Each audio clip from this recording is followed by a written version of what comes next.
La raison de la manifestation, c'est la même que pour tout le monde en fait. On a d'abord la réforme des retraites. On attend les annonces du Premier ministre, forcément, parce qu'on est très attentiste du résultat, de la mise en application de cette réforme. Toujours est-il qu'actuellement, on sait que les gendarmes ont déjà eu des réponses sur leur statut spécial et sur leur retraite en elle-même. On veut un équilibrage en fait, par rapport à ça. On veut la parité police-gendarmerie, notamment sur le départ en retraite à 17 annuités. Ça, c'est déjà un élément essentiel sur un ministère de l'Intérieur qui est composé actuellement donc, des forces de police nationale et de la gendarmerie nationale.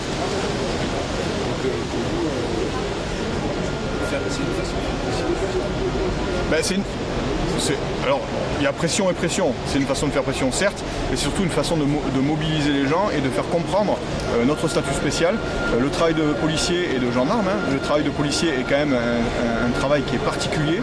On a un statut qui est particulier parce qu'on exerce une mission particulière.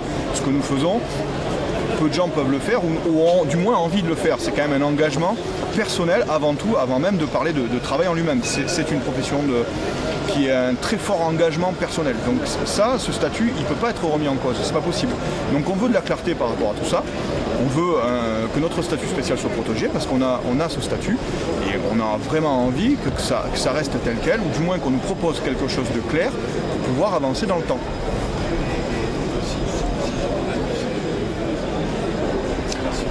La mobilisation continue. C'est pas moi qui décide de tout ça. En l'occurrence, c'est aussi les fonctionnaires de police qui décident de tout ça en fonction des retours qu'on fait et qui nous font. Actuellement, c'est pas bon parce qu'on n'y comprend rien. Et même quand on fait une analyse poussée de ce qu'on nous délivre, c'est pas clair du tout. Donc du coup, maintenant, si on avance, qu'on progresse, il s'est passé quasiment 2 ans sur la réforme des retraites, on voit bien qu'on n'a pas spécialement avancé et qu'on nous dit voilà, on va passer un système à points, par contre on ne sait pas quand, on ne sait pas comment ça va fonctionner. Mais par contre c'est appliqué très rapidement. Non, ça ne fonctionne pas comme ça. Qu'en est-il de notre statut spécial? Encore une fois, c'est vrai qu'on rabâche un peu dessus, mais c'est le nerf de la guerre nous concernant. Sinon, notre salaire, il est comme tout à chacun, et ce qui est logique en fait. On a notre base salariale. Ensuite, on a des prises de risque qui sont en lien avec notre salaire. Donc du coup, on nous donne une prime spéciale, ce qui nous donne droit à des bonifications. Donc ça, tout ça, comment ça s'articule? C'est pas bien compliqué. Là, on nous parle d'engranger des points en fonction de notre statut missionnel. C'est pas possible.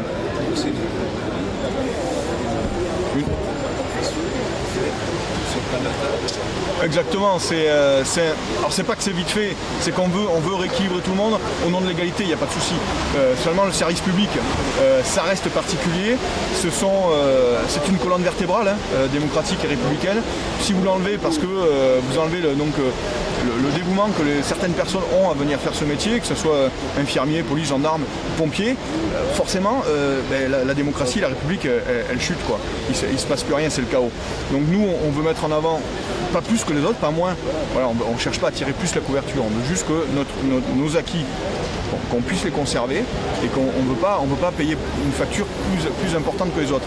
La réforme qui est très importante actuellement, c'est vraiment passer sur le côté fonctionnel en fait, de notre activité. Là, on nous parle de missionnel. Non, on ne fait pas un métier dangereux que parce qu'on est à la BAC ou dans certains services de terrain, dits de terrain. On est policier 24 heures sur 24, même hors service. Hors service, on est des super citoyens. D'ailleurs, si on est confronté à quelque chose, un crime ou un délit à l'extérieur et que quelqu'un sait qu'on est fonctionnaire de police et qu'on n'intervient pas, nous on prend double peine. Voilà, donc c'est pas pour rien non plus, c'est normal. On a un devoir d'obligation et on a une obligation d'intervention.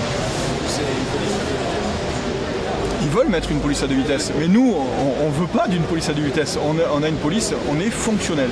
À partir du moment où on est fonctionnaire de police, on est fonctionnaire de police 24 heures sur 24. C'est comme ça que ça fonctionne, c'est pas autrement. On n'enlève pas quand on arrive à la maison, on se dit pas c'est bon, ça y est, je suis plus fonctionnaire. Je suis plus fonctionnaire de la police. Non, ça fonctionne pas comme ça.